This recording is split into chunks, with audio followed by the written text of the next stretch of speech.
A list of the topics, themes, and subject matter featured in this episode has been included in the episode description.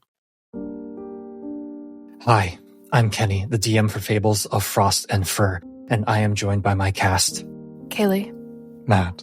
Carmen. Carmen. What happened? There's been one question this entire campaign so far, and we just found out the answer. But there are many questions that will follow, and many choices to come after. And they will not be easy choices. Thank you for your support, and without further ado, please enjoy the episode. Previously, on Fables of Frost and Fur, our party fled from an explosive clash on the very edge of settled territory in Grendel. They slipped into the deep, dark quiet of the Violette Forest, where they were hidden from the eyes of those who would hunt them. But an older magic lived there and invited each of them to a trial of memory and truth. At the secret heart of the forest lies an ancient tree of knowledge. Poppy, Harlan, and Vianne discovered these three truths. Poppy's transformation was caused by a being in the wondrous sea. Queen Inga stole her power from the heart of a black-furred wolf. And Inga herself created the magic that cursed Alize all those years ago. These revelations have brought the party closer to knowledge, but torn them further apart from each other. Poppy is racked with frustration and uncertainty towards her companions, but the road ahead is more dangerous than ever now.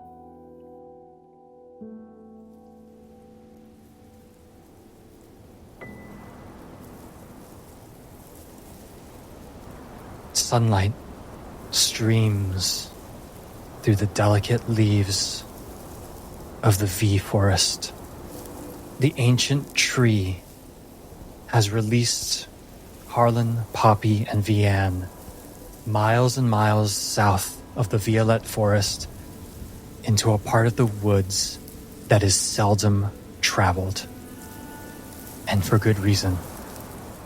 There are whispers of people and beings who live here who do not wish to be found, who are dangerous and leave no survivors. As the party continues to wander south, they are, in truth, hopelessly lost. As rain begins to pour, as the heavens open up, and the party sludges through mud. Poppy holds her arms, trying to keep herself warm, the thoughts in her mind racing. Rabbit ears stuck to the back of her skull, the fur around her neck matted. She's shivering. She's frozen. And as she stares at the back of Vianne's head, she can barely stop the words that escape her mouth. You've been leading us in a direction for a while now. Are you sure you know where we're going? Oh, I'm sorry, huntsman. Do you know these woods better than me? No, and I never claimed to. Welcome to Alize. It just gets worse from here. You sure do like to spout your wisdom without having anything to follow up on it. I'm sorry. Vianne stops for a moment, prestidigitates a touch of warmth into her hands so that she can be more expressive with her gestures, and she waves them around in the woods. What wisdom are you seeking? Quite frankly, nothing anymore. Because if I do seek any, it'll be shot back in my face. Is that what Legant told you? Or taught you all those years ago? Fake it till you make it? And then when someone tries the exact same thing you have, they're your enemy suddenly? At this, Vianne subconsciously reaches for the ring around her finger, a gift from the Vitrier, a ring of mind shielding. For the first time in a long time, her mind is quiet and unobserved. First of all, Poppy, you are mistaken. Legant is not the name that lived in my head. Legant was my own reputation, and I built that for myself, all right? How did you do it, Vianne? Did you have to hurt others? Did you have to put people at risk? Did you have to enact power you didn't know how it worked? Probably, right? If this is your way for apologizing for the danger you created in Venois, you're doing a fine job of it. Oh no, I did apologize. It was the first words out of my mouth. But you're holding on to this grudge. And since then, you've only spoken down to me. I'm sorry for what happened to Marie. Or what almost happened. I'm sorry. But I didn't know. Everything was thrusted upon me. I had one opportunity to figure out what came next. How to make it work. And she was collateral, that's right. I feel really bad about it. But you're the one who told me to figure out where this leads. Is that what you want, then? To find out what your ultimate fate is going to be in Artois? I just want to know why all this is happening. The rage that was built up into the very seams of Poppy's posture. The tight shoulders, the knitting of skin between her eyebrows. It soothes away. Staring at you is a very vulnerable, very soaked girl. Leanne would never, ever admit that she misses that voice in her head. Right now, that silence feels like it is echoing between them. She can't even hear the sound of Alfie's hooves in the mud. Sound of rain on leaves. She just feels the silence growing between her and Poppy. We are taking this miserable route because it will avoid us past Lake Adele, and we will turn before we reach Champ de Soleil. There are enemies here that even Arlen and myself cannot protect you from.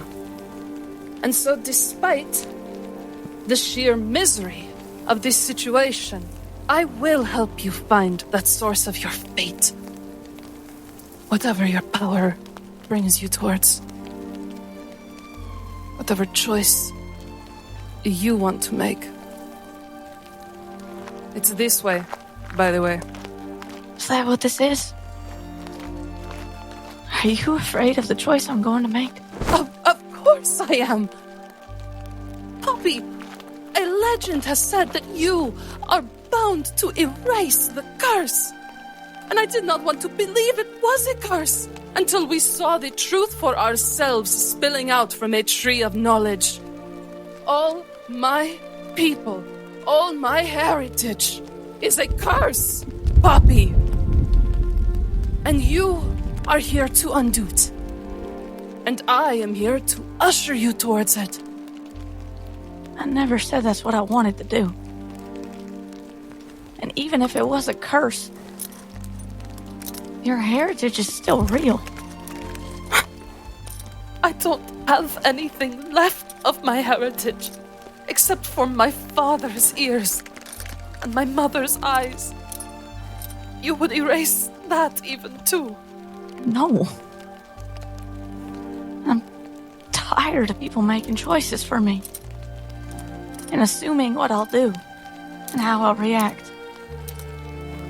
Arlen has said nothing, just holding on to Alfie's reins, feeling colder than he's felt in a very long time.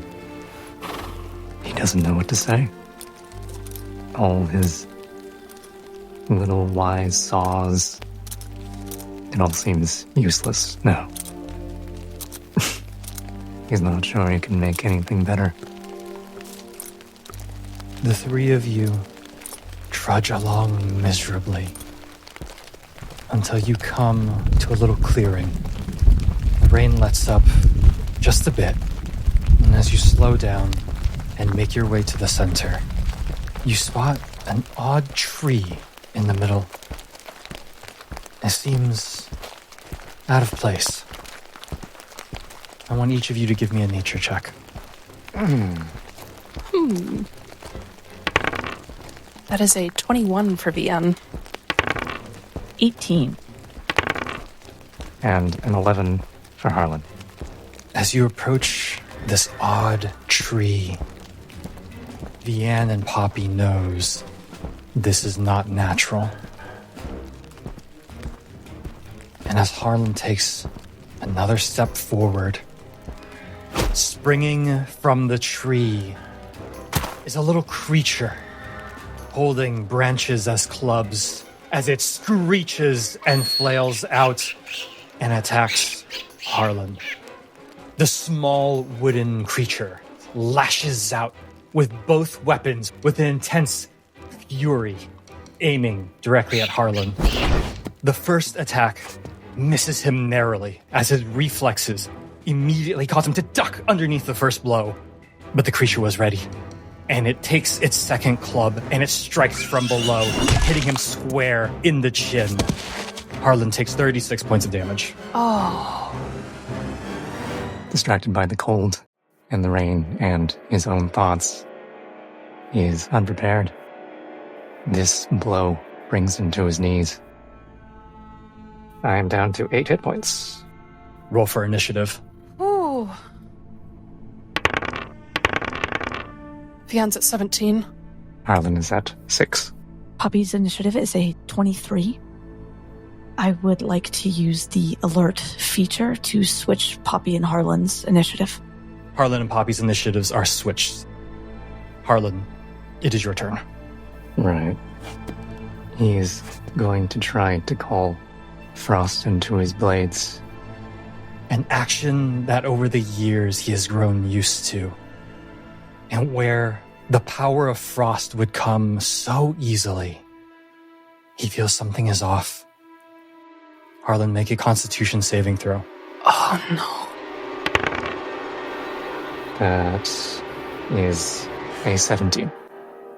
He feels a horrible sickness in his stomach, pushes past it, and he calls on the power of frost into his blades.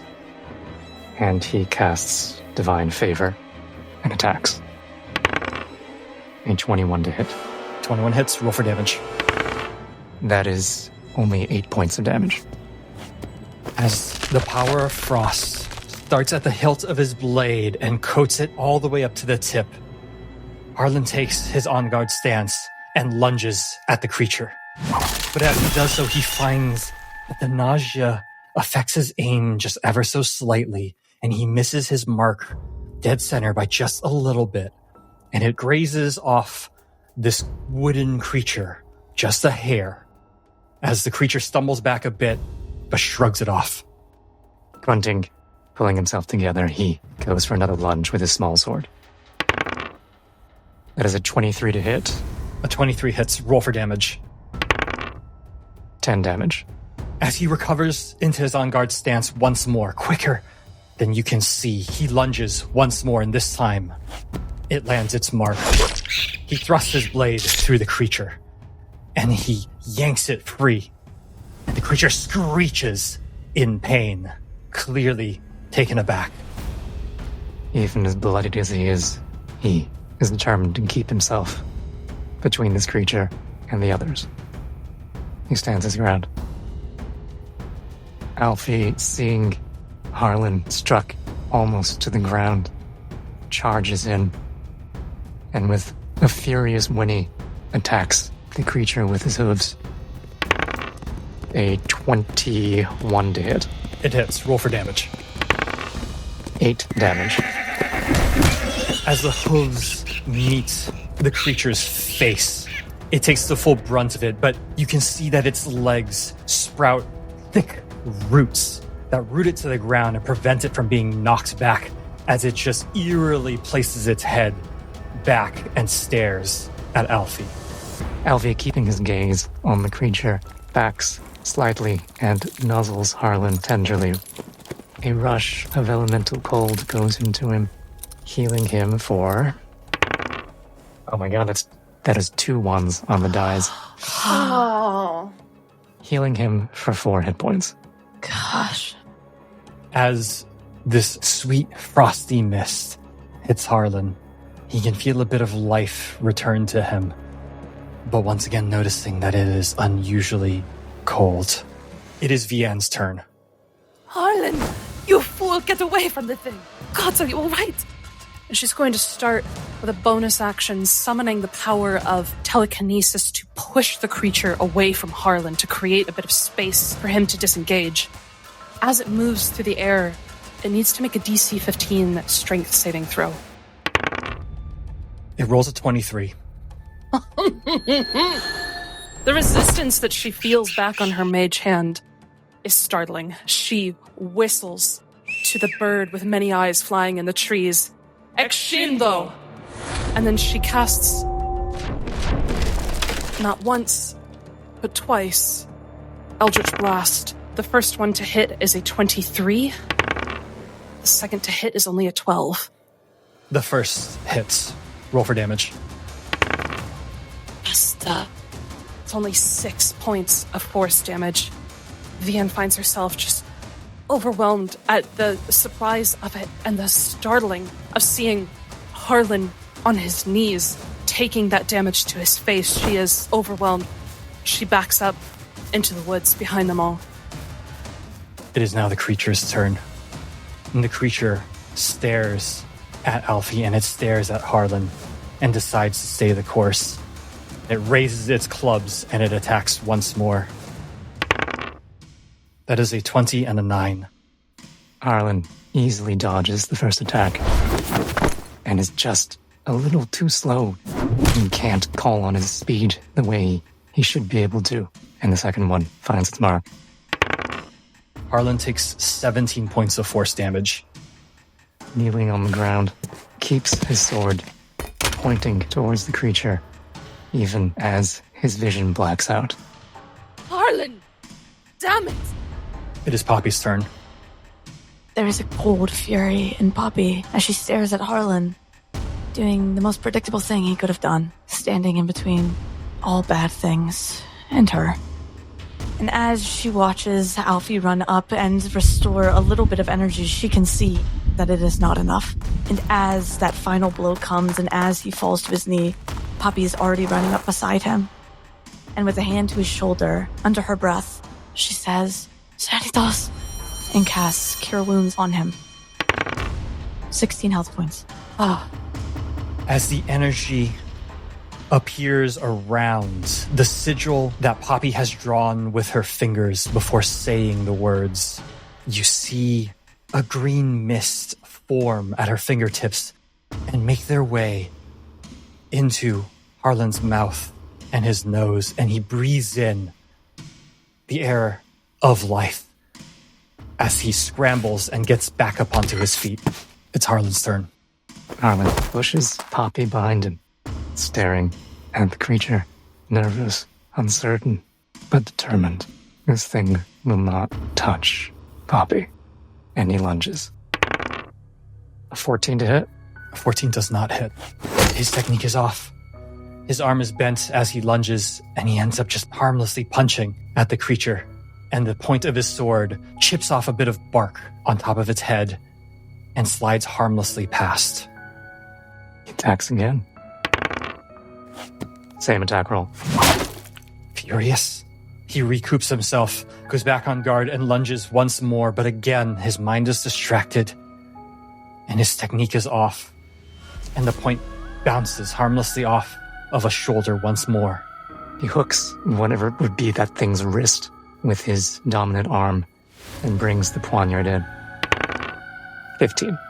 As he tries to do so, the poignard finds nothing but empty air as he stabs well into this creature's body, but there's nothing in between its ribs. It's Vianne's turn.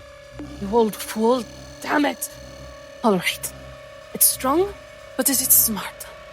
Again, Vianne tries to push this creature away from Harlan and now Poppy, who are both so stupidly close to this thing. It's a DC 15 strength again. It rolls a 12. Ah, wonderful. It's pushed 5 feet back away from both of them. Finally. All right. Let's see how smart it is. And in that space that it once was, in that narrow space of fresh air between grievously wounded Harlan and Poppy and this creature, she casts Phantasmal Force. It needs to make a DC 15 intelligence saving throw. It rolls an 11. Yes! She springs an illusion that lives only in that creature's mind. Susuri!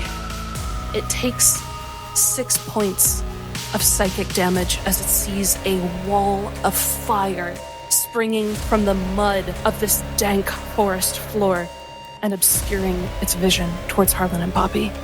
As it witnesses this illusory fire, you see this creature begin to flail its arms desperately.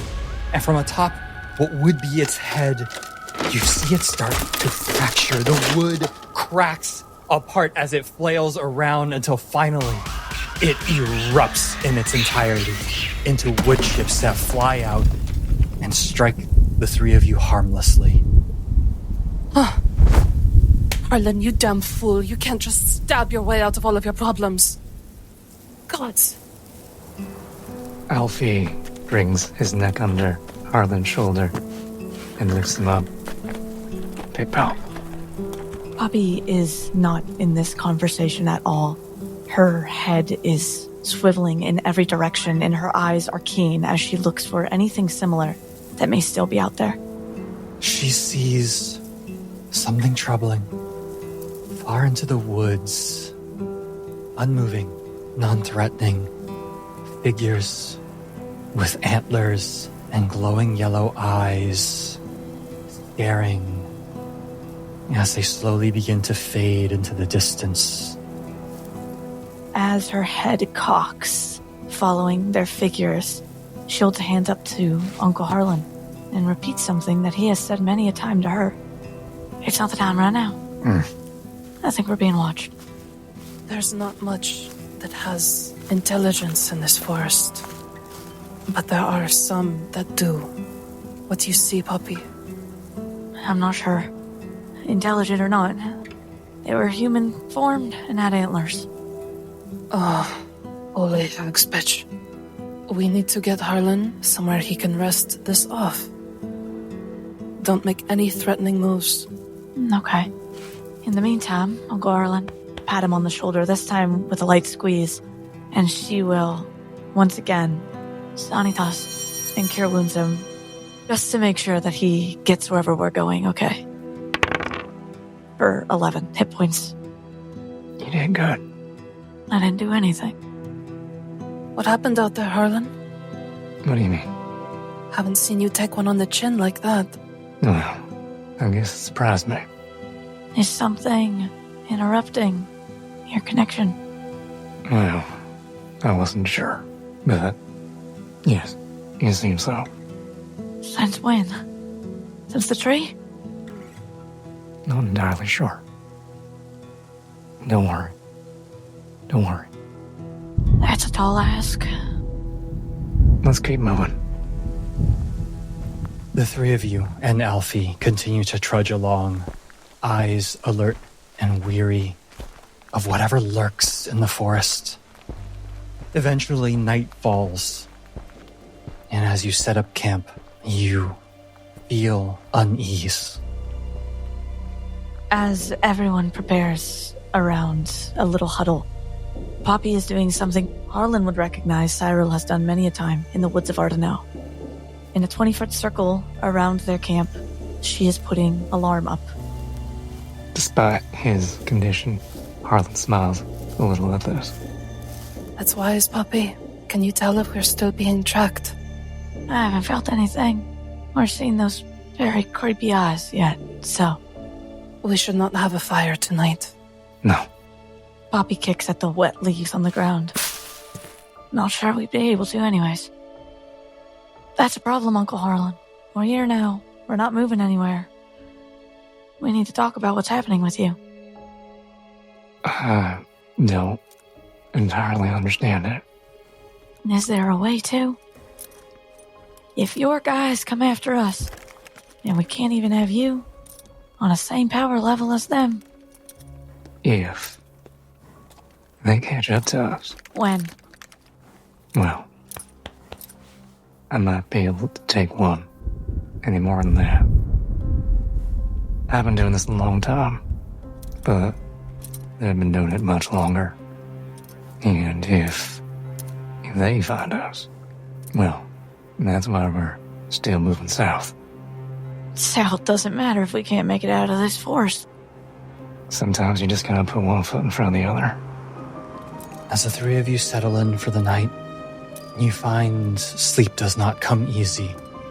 But in particular, Harlan stirs in his sleep, restless, awful chills throughout the night.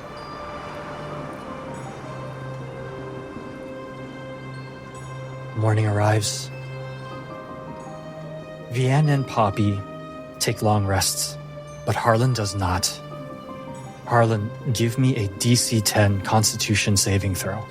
Come on, buddy. That is a natural 20. Yes. Oh, Despite tossing and turning throughout the night, he wakes up, tired, but not exhausted. That is a 5 on the die for 7 more hit points. He regains 7 hit points. That 34. He feels a bit of the magical power that he always commands coming back to him, and he gets up for the day. As the three of you continue to trudge along, much to your dismay, you find that it starts raining once more, even more torrid than the previous day. Pip-pop, are you feeling alright? what kind of answer do you want? The honest kind? No. But, look at you. Look what you can do. I mean it. One way or another, you are gonna find your way out of this. I know it. You know, I'm starting to feel more and more like your commanding officer every day. These abilities, I'm not supposed to have them. I wasn't supposed to get them till I completed the trial, fair and square. And now I'm operating with stolen potential. Stolen potential. Nonsense. Absolute nonsense. Tell Pa I'm using his words. Tell Pa I used the exact same trick that he used on Pierre every time he took a wayward arrow to the knee. If he was in the right place, he'd be proud of you. You're gonna smoke those girls. I don't know. I do. So you're Paul. I just want you to know that you can do this. Whatever comes up, you can do it. I don't know what I'm supposed to do, Uncle Harlan. I think that this has been given to you because you are the right person. You are the right person to make that choice. Were you told the same thing when you became a Rhyme Warden? No. I am a part, a piece, a tool. Then you don't ever regret that. Regrets are an indulgence. You can't change the past. You can only do the next thing. Try to have that be the right thing. But one way or the other, you gotta do the next thing. I admire you. Well, I don't know what to think about that now, Pip-Pop. As long as we're being honest, I don't know about any of this. Do you think that's why you're having trouble doing what you do? Have you become uncertain with the Queen? No.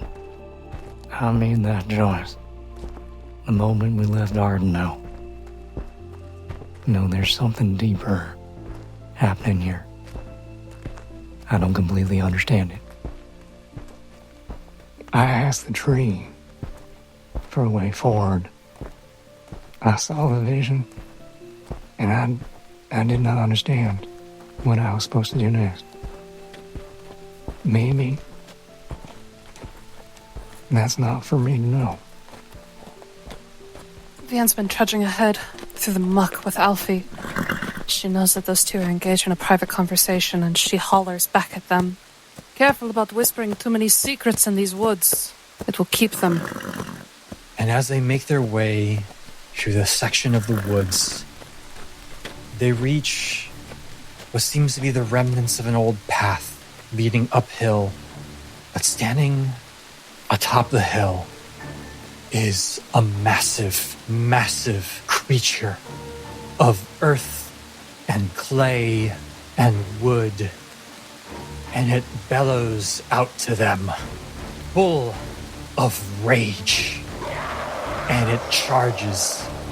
Roll for initiative. Oh dear. Oh no.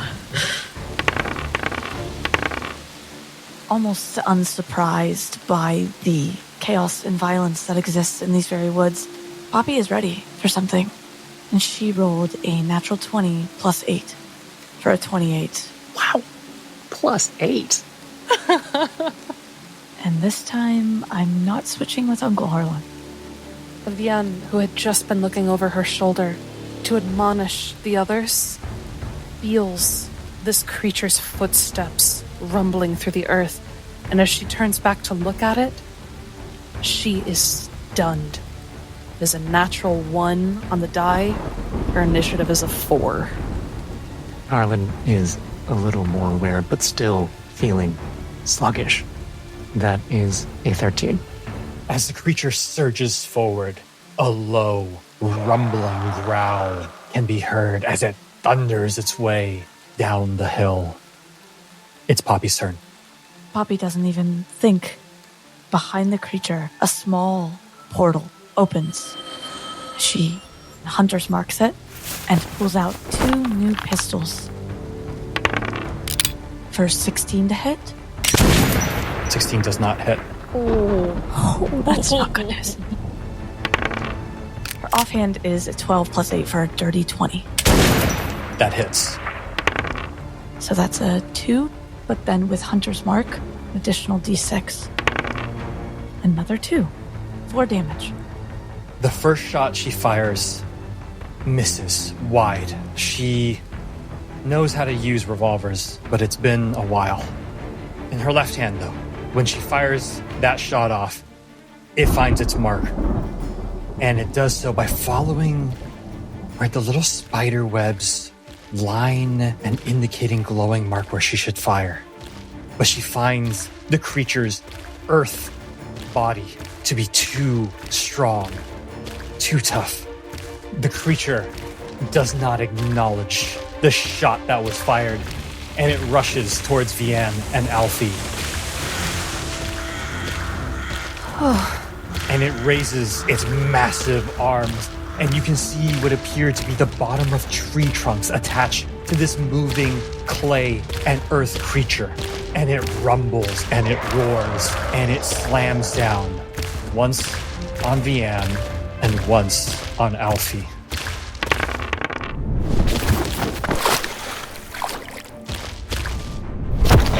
Vianne dodges out of the way just in time as the tree branches come down, but Alfie does not. The creature's left hand slams down onto Alfie, and the horse yelps as it takes 8 force damage and 21 thunder damage.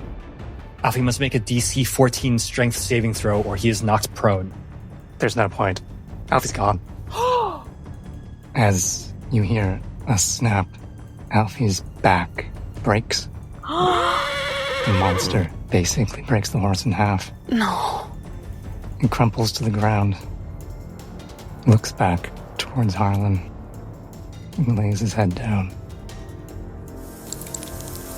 A gentle cold wind blows through, and he dissipates into beautiful drifts of snow on the wind. You see the saddlebags where Alfie had been that Vianne had attached with her valuables, and she can see not all of the valuable objects survived the attack. The creature lifts its massive tree trunk arms again. It is Harlan's turn. He looks at Poppy. No, Uncle Harlan. A lovely Pippo. And charges ahead. He is going to try to cast Bless. As he calls this power within him, he feels a spike of pain in his brain. And he feels his chest tighten. Harlan, give me a Constitution saving throw. Only a 10.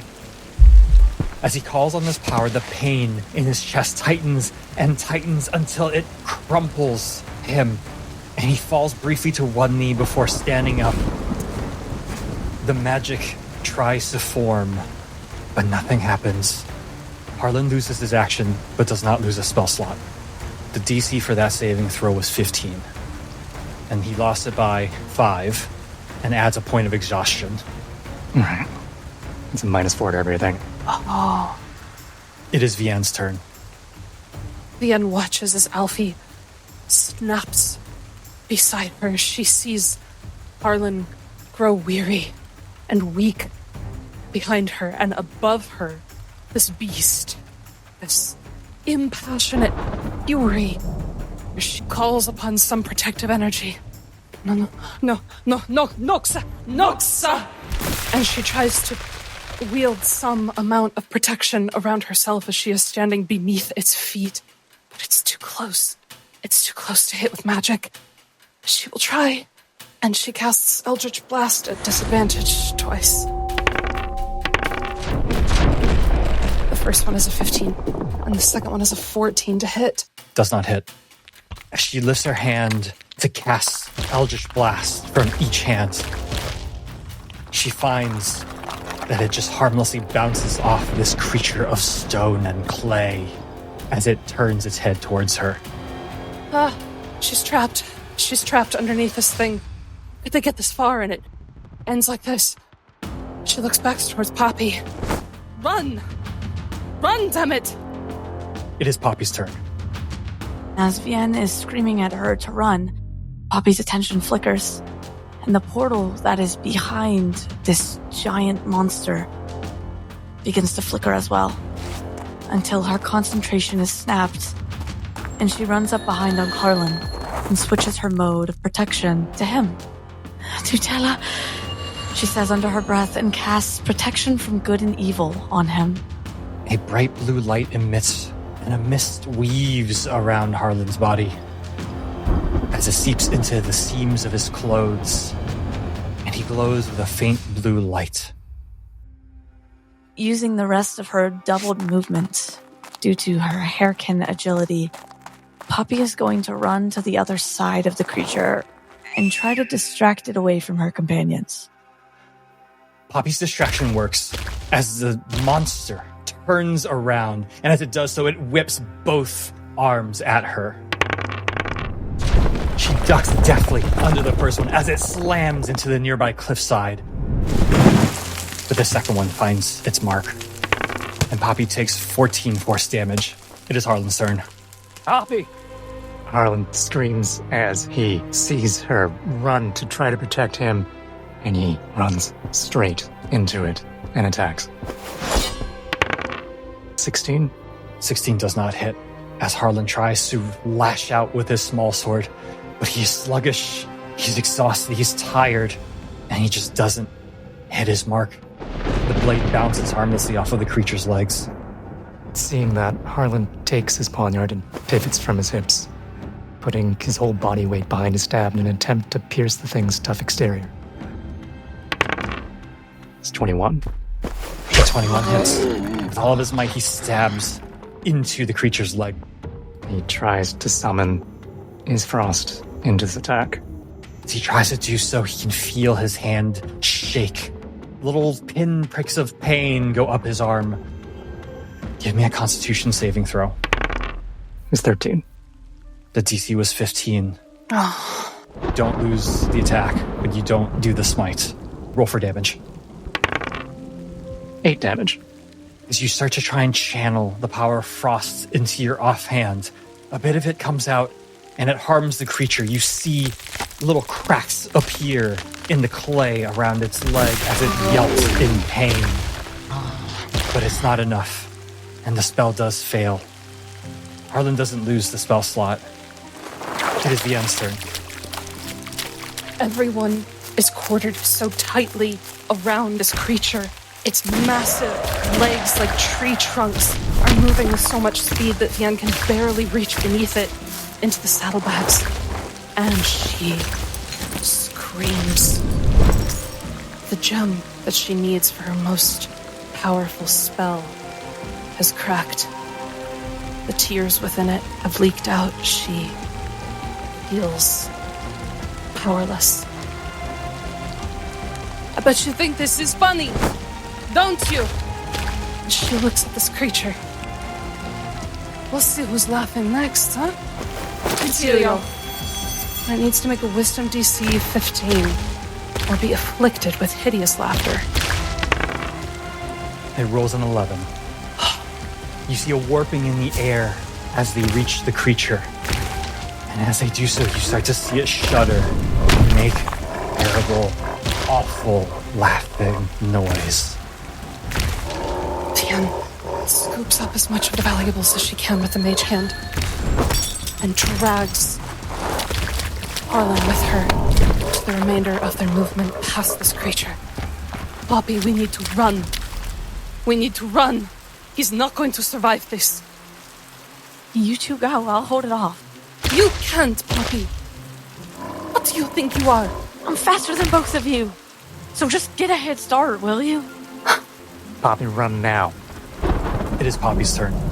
Vian, who is dragging Harlan, is now beside Poppy. And dropping protection from good and evil, Poppy casts Long Strider on her. Thank you. We're running? We're running. And the three of you run. And you run and you run rapidly through this forest. And as you do, you turn out to look left, right ahead of you, behind you. And all you see are these glowing yellow eyes. And now you see that they have deer antlers, wolf ears, lion ears. And they just stare at you as you run. And you run. Eventually, you stop to catch your breath. And you look around you, weary, but nothing follows you. All right, Harlan. What in the hell is this going on? I don't know. What is wrong with you? Poppy was going to kill herself to keep you safe. Pip-Pop, you don't ever do that again. Please. Do that for me. No. And I would have done the same for you too, Vian. If we start leaving each other behind now, if we can say this is an easy sacrifice to make, then what does that make us? We're in this together. We have gotten through everything together. Something snaps in the equilibrium if one of us goes. Vian is right. You're the one that has to make it. Why? For a generational curse that could hit someone else? Give them 20 years? I don't matter. Not more than you or her. I don't know why, Poppy, but that's not true. I know you didn't ask for this, but it's yours. That's the burden I'll carry then. But you too, you don't get to make decisions for it. If it's really mine, and mine alone, I decide what happens. There is something in this that hits Vian where her heart is. Capacity to make one's own choice, even when there are no good options. Poppy, I understand better than most why you would feel this way. But whatever role your uncle or I have to play in this will be meaningless if you throw it away. I didn't realize saving those that I care about is a meaningless throwaway. Let's keep going. There's a lot of eyes here. You continue to walk further into the forest. Those eyes, innumerable, watching your every step until they fade into the darkness of the evening as you stop for the night. Seeing how fast they had to run, and that he was dragging them down, Arlen wants to be able to bring something to this, and he wants his friend back. He exhales, kneels on the ground, and tries to call Alfie back to him. Arlen, give me a Constitution saving throw. The DC for this is 15. 15 out of combat? Oh, there's no way I'm passing this. That is an 18 on the die, -4, +2. As he reaches into the depths of his soul, and he calls out to an old friend. And he starts to convulse. And he falls onto the ground, shaking. His body is racked in pain until the smell of frost on the air and the sound of hooves appear before him, and Alfie nudges Arlen, and the convulsions stop. Hey there, boy. You came back. Alfie licks you lovingly. Thank you for coming back. Vian reaches for Harlan's hands as he sits there shaking. Without a fire, it's so cold in these woods. I'm still here, mademoiselle. Cognoratio. And you feel the leather in your gloves start to radiate with a bit of warmth. He kisses her hands. Thank you. How much longer can you go on? I don't know. Not much. It's really horrible watching it take magic from you like this. All things pass. Can you renounce her? I thought I already did. I'm gonna tell you something that almost no one knows. I don't know if it matters much at this point. It's in my blood. The power is in my blood. And I think now it is killing me. I can no more separate it from my own body. Oh, come on. Haven't you been wanting to get rid of me this whole time? Not like this, Harlan. If anyone was going to kill you, it was going to be me. Poppy will kill herself to keep you alive. Maybe I just gotta do it first. A twig snaps where Poppy had been, making the alarm circle. She didn't mean to, but with large hairkin ears, eavesdropping this time wasn't as easy to avoid. But other than the very uncharacteristic breaking of twigs beneath her feet, she doesn't say anything else. You, man, Navigator, or whatever the hell it's called. You are so full of love. You love my girl. Thank you. You take care of her, right? I love her, and I hate myself. No. And I hate watching this happen to you. I hate that it will have to be me holding her from keeping you alive. But I will try. Doing me a service. And don't hate yourself. Don't let it do that to you. And he holds her hand. He doesn't get to tell you what to do. Right? He doesn't get to tell you to doubt yourself. I can shut him out of my head. And he still hasn't taken my powers from me. But what the Queen is doing to you, killing you with your own blood, I will drive a dagger into her neck. I don't even know if she's completely aware that this is happening.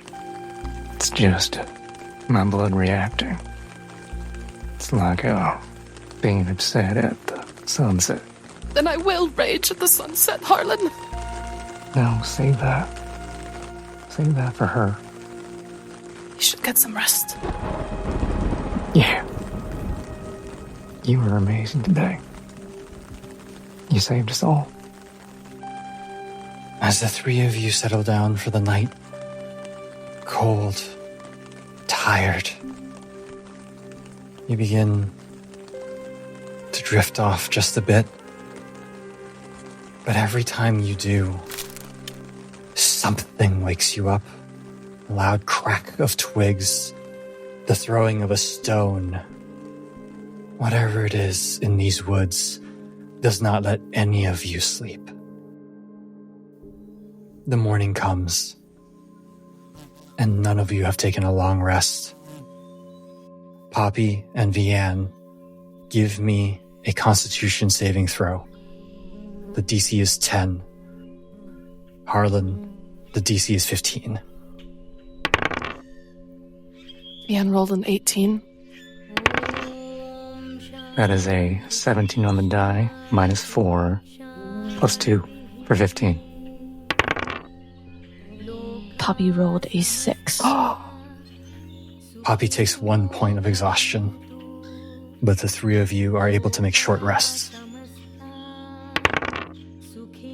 For the hit die, that is a 9. I had to use 4 hit die just to regain 13 Whoa. Oh my hit points. gosh. I rolled really poorly. And as a note, I only have 4 hit die. Shit. Exhausted, the three of you and Alfie make your way through the woods once more. You walk in silence, but you do walk in peace for a while. Harlan has had to ride on Alfie just to keep pace, putting one foot in front of the other, and that's what he's always done, and now it is so hard to do. And this miserable, miserable trek continues to your surprise at peace.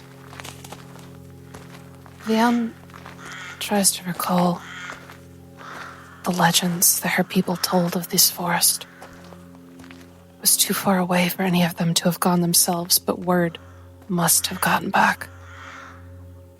I want you to give me a history check. That was a 9 on the die plus 5 for 14. With a 14, she recalls the stories that her father and her uncle would tell her as a little girl about how in the V Forest there were folk who lived the old ways and who performed the old magics.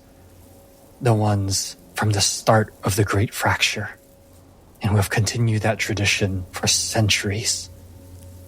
They are recluse, and they do not like being sought.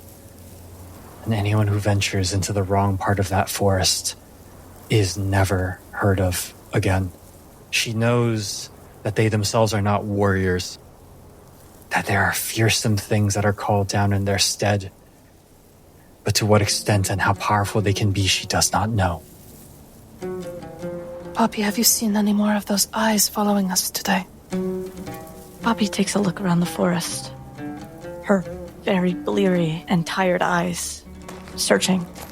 Give me a perception check. For 15. Even through bleary eyes, she squints and she can make out many, many, many figures just standing still and staring at them. Yeah, they're everywhere. I've heard about these people. Distant legends. But they live in the old ways. They haven't attacked us outright yet. I'm thinking about asking them for help. Poppy takes one look at Harlan. The defeat that's clear on his face.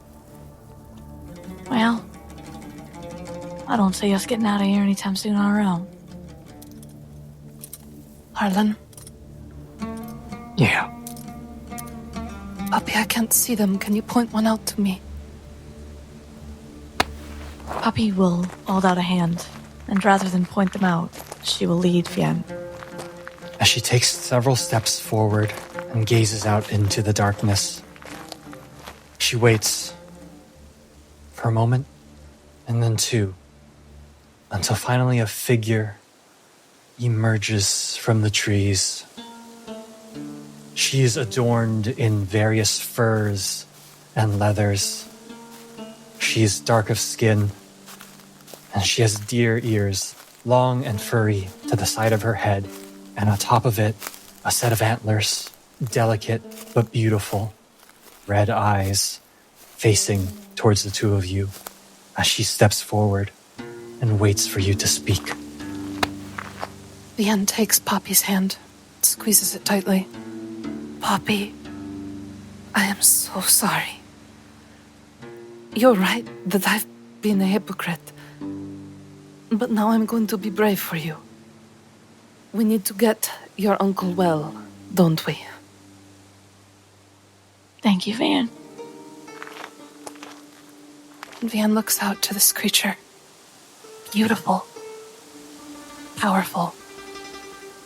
She bows deeply and respectfully connects to her mind. We are travelers.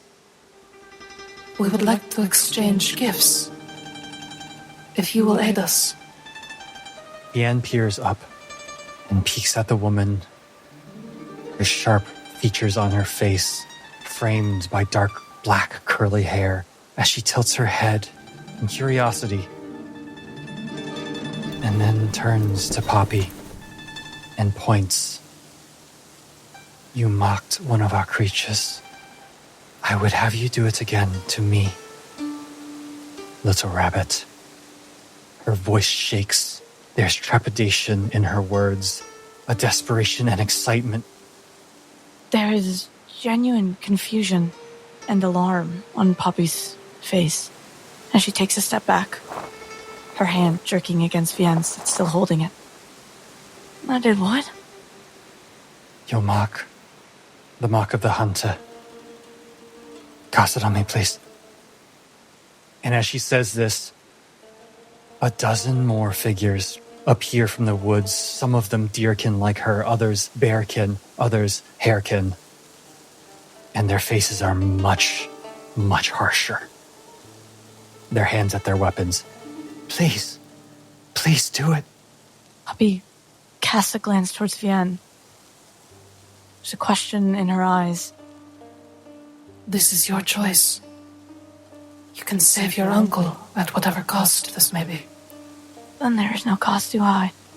And Poppy holds out a hand, and behind the beautiful woman with the dark hair and the sprawling antlers, a portal opens as she casts Hunter's Mark on her. Thin, green, glowing little threads of a spider web reach out from the portal, and they envelop her as the beastkin surrounding her gasp and take a step away from her. Her only reaction is tears appearing in her eyes and a smile as she approaches Poppy. It's you, isn't it? You walk both worlds, do you not? Please, is it you? You know what happened to me? And she steps back, a grin on her face, turns to her comrades and says, It is her. It is her. It is Lilu. Lilu has come. It is time. And the surrounding beastkin look at her and scoff. It is but a trick. He is not Lilu. She is but an intruder here with one of the defilers. No, you don't understand. And she points at Harlan. This is what Mother has shown me. It's her. I know it's her. And she turns back and she's frantic, her eyes wide open, and says, Please show them. Show them that you are Lilu. You are the one of prophecy. Show them undeniable proof, please. The idea of proving what has become Poppy seemed almost laughable. Too ironic. Hadn't her life, the mere position she was in right now, been proof enough? But as the words hang in the air, and the demand of show them, Poppy finds herself wanting nothing more than to display the brutality that has plagued her. She had never been able to control this before. In fact, probably could be argued that Poppy had very little control over anything in her life.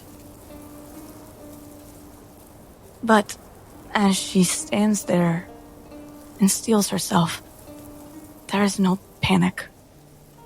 Painful, violent, cursed. These are all things that she had been told, that had become her, that she had felt. But why did it have to be that way? This time, weightlessness finds her. Not pain. Her vision blinks, and the scene in front of her falls away, to lush greenery and the comforting, home-like smell of a forest. She's on the ground. The grass is still somehow damp, with late morning dew, and for a moment, there's no sound other than the symphony of birds above, and the musical additions of wind and rustling of leaves. Grass tickles her nose. Everything is serene. There's a crack behind her, a breaking of twigs. It's a bit of distance away. Against her better judgment, she turns towards it. And there stands a girl, human, hair fiery in the trickling sunlight, and eyes more determined than anything she had ever seen in her life. There's rage there, and a bit of pain, but more pressing is the arrow aimed right in Poppy's direction. But for some reason, she doesn't move. She doesn't want to move. She stays put. And just as the bolt connects with her small hair body, Poppy's eyes flash back open. She's in the V forest. Her hand is in Vienne's. She is human. A faint glow radiates from Poppy, a golden, comforting light as the gentle breeze blows her hair, and you see the human ears on the side of her head. A gasp echoes throughout the forest. From every direction around you, beastkin of all kinds surge forward, their mouths agape, their eyes wide open, as they rush towards Poppy, and they get on their knees, and they bow. And the dark-haired Deerkin woman, tears in her eyes, gets on her knees and holds out her hands. Our savior is here. Lilu. Lilu is here. And it echoes throughout the crowd as they chant Lilu. And some of them closer to Poppy grab at her legs. Please, save us, lift this curse and save us. Please, we've waited so long. We want to be human, save us, please. For a moment, silence as the woman steps towards Poppy and says, Please, Lilu, forgive us. We are the Watchers. It is our duty to protect the Dream Mother. Your return was prophesied, but we weren't sure. We did not think you'd be traveling with one of the Defilers. And she points at Harlan. Please forgive us. We did not know. We will escort you to the sanctum. Please, this way. And she gestures, and they clear a path. Her hand in Vienne's is a heavy weight. And as the path opens, and the crowds direct her forward, Poppy hesitates. Why? Why do you want to be human so bad? Lilu, we are cursed. We are all cursed, and you are of salvation. You can return things to the way they were. You can restore Alice to what it once was. Not everyone sees this as a curse. The woman's face twists in confusion. Forgive me, Lulu. I do not know. I'm not worthy enough to receive your knowledge. Please, we must get you out of the forest. It's not safe. Please, let us escort you to the sanctum. She looks towards Vienne and towards Harlan. And there is a hopelessness in her eyes. Harlan nods, more saying, let's see where this goes. Anything else? Vienne can't bring herself to look at Poppy because she knows where this goes. And the people who see a foxkin like her as a curse would have it erased. But this is Poppy's choice. And this is Harlan's only chance to live. So Vienne lets go of Poppy's hand and stares into the dirt. Poppy takes a step, and then another. And she's a few feet now ahead of her companions. But there is a force telling her not to go. And she's frozen. Does it have to be all or nothing? Can't people decide if they want to be human or not? The woman looks at you once more in confusion. Forgive me, Lulu. I do not understand. We can have this conversation at the sanctum, please. And she gestures once more, very confused. Okay. The three of you, with Harlan on Alfie, make your way through the forests. And it is a far walk of silence as the beastkin around you escort you the whole way, stealing glances at Poppy. Eventually, you approach a fort in the middle of the woods. Its grand, large wooden gates opening in front of you as the beastkin call forth. And when it opens, you find inside a little slice of paradise. A little stream goes through this fort. Flowers are planted everywhere. The trees are green and lush and beautiful, some turning just a shade of orange. And as you walk through, crowds gather and they whisper and they gawk and they look at the three of you as you make your way to a central structure. What looks to be an ancient chateau, hundreds of years old, kept clean.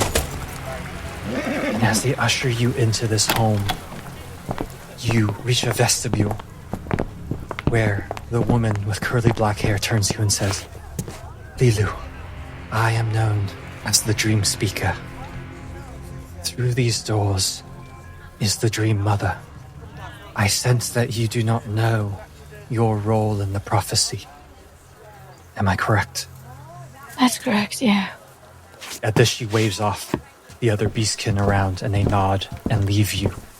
The door shut behind you. Inside of this chateau foyer are old marble floors, hand-carved wooden railings on these stairs leading up. And up top this foyer, you see a beautiful, old painting of a woman in clothing that you would consider to be ancient. Beautiful, with a head of blonde hair, striking orange eyes, and a beautiful golden crown atop her head. The Dream Speaker looks at you and says, You are Lilu, the chosen one of our prophecies, the dreams that the Dream Mother has given me. I knew it when I first saw you, but no one believed me. It's undeniable. You walk both worlds, human and Maudit. And you are the one who has the power to change it all. You are to go to the ruins of Artois to find the Sun King, and with true love's kiss, lift the curse upon all of us. But to do so, You must come visit the Dream Mother, and she must bless you so that you may walk into Artois safely. Please, Lilu. Been waiting for generations. Everything we can do to help you, we shall. And she looks at you expectantly. Poppy reaches a hand out to slow her down, steady her. I understand that this has been lifetimes of pain and hardship for you. But that's not the truth for everyone. How can you ask me? How can Please, I know you're confused. I'm failing my duties as Dream Speaker. Please, right through these doors. The Dream Mother awaits. She can tell you much more clearly than I can. Will she answer my questions? Yes, she will. I'm sure of it. Yes. You are Lilu. Of course she'll speak to you. She must. And she gestures at the doors in front of you. And she opens them. Inside, you find a central room covered in roses. Beautiful, gorgeous roses planted into the dirt that fills this room. You see that the walls, white and gold, but they're old and dilapidated now, and as much care has been taken into keeping them and maintaining them, you see that the vines and the kudzu has grown around them. And as you walk forward, you peer into the center of this room, and you see a hair Maudit lays on top of a bed of roses. Her beautiful blue and white dress draped over the roses. She has beautiful blonde hair, pale, and the fur around her face the same golden color. She lays with her hands clasped on her abdomen. This is the Dream Mother. She swallows hard. It has been passed down to us. His kind. And she points to the struggling, weary Harlan. The first defiler found her not long after the curse, not long after she fell into an eternal slumber. One of his kind found her. And she chokes. Tears. She turns and looks at the party and says, "We did not know what he would do to her in her sleep, and we were too late. And we killed him. But his kind remains and infests this world. But we are them, and they are us." She was pregnant, and months later, after we had formed these walls and vowed to protect her, she gave birth to 6. 1 hare, 1 fox, 1 bear, 1 deer, 1 wolf, and 1 lion. And they were not Maudit, but something else. A mixture of human and Maudit. And the earliest of us, when we were still mostly Maudit, we raised them as our own. And we raised them for generations. Until there were more and more of them. Till eventually some of them left and went out into the world. The Dream Mother speaks to us, and she tells of a prophecy, of a harekin just like you, able to walk both worlds, fulfilling her destiny and our part in it. The Watchers are at your service, Lilu. And we will guide you to Artois, and we will die for you. You but need say the word. Forgive me. That's a lot to take in. And Poppy just kind of sinks to the ground in a very defeated manner and puts her head in her hands, her very human hands, squeezes her eyes shut and tries to think. Yes, of course. I'm sorry. It is not my place. I shall take your companions. They shall be well cared for, Lilu. But you should lay next to the Dream Mother. Fall asleep in her arms. She will show you. Poppy stands up. He's ill. Can you or someone help him? The Dream Speaker looks at Harlan. We will see. We will do the best we can, Lilu. Please, right this way. You will be taken care of. You have my word. I promise. Thank you. Harlan goes to Poppy and embraces her wordlessly. I don't know what to do. I don't know what to do. I think you will. Without another word, she grabs Vianne and Harlan's hands and ushers them out, closes the doors behind her.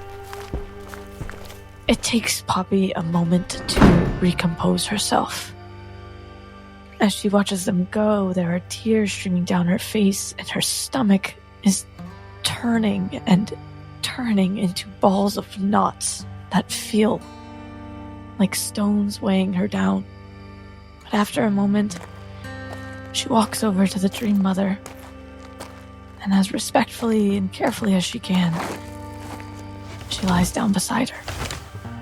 As Poppy lifts one of the Dream Mother's arms, she nuzzles into the crook, and she takes one last look at this room of roses and white and gold.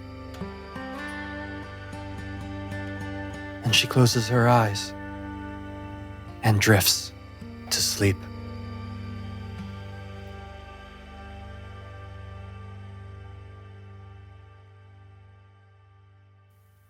That is where we end our session. Hey, Carmen, you okay? Oh, there's so much. Man, there's so much. You guys are really close.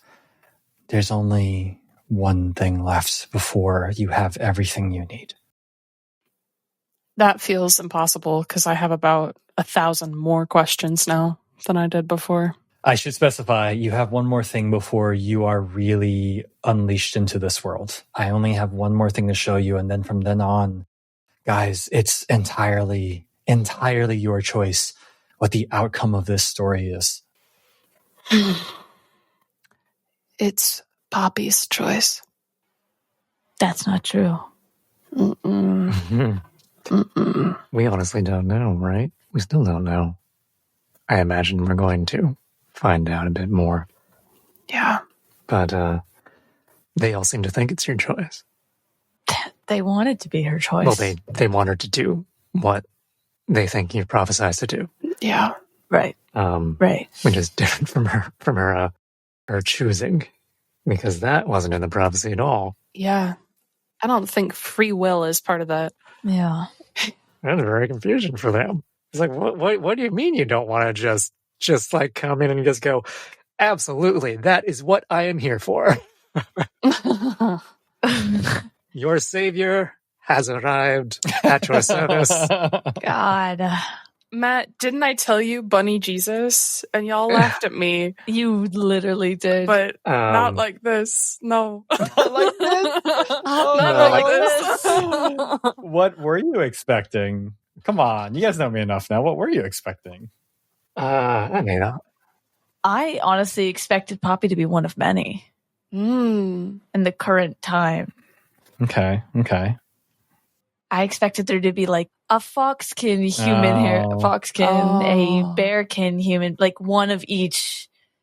And we would all be, meeting up in one place and Like Power Rangers? 6 Power Rangers. literally like a council. okay, that sounds If much you better liked than this Power sneak Rangers, peek, you can admittedly. find the rest of this post-session chat and much more on our Patreon. Also, if you'd like to interact with myself or our fabulous cast, or just chat with fellow fans, please join our Discord. Links to both are included in the description. Thank you so much for listening, and we'll see you next time.